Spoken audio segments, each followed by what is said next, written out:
How do you do today? I'm going to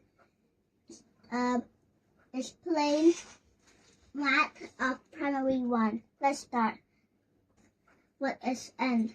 So a is less than 5, b is more than 5, and c 5 and d 1. So if we set A is the correct answer, because it's correct. So if A right here, we less than 5.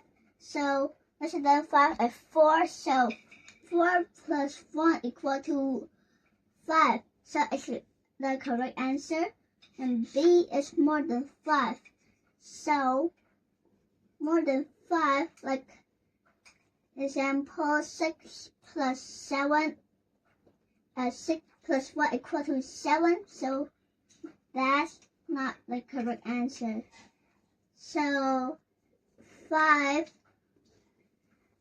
so C is 5. 5 plus 5 equal to 10, but that's not the correct answer. And D, the last one, is 1. 1, so we use 1 and plus 1 equal to 2. And that's not the correct answer at all.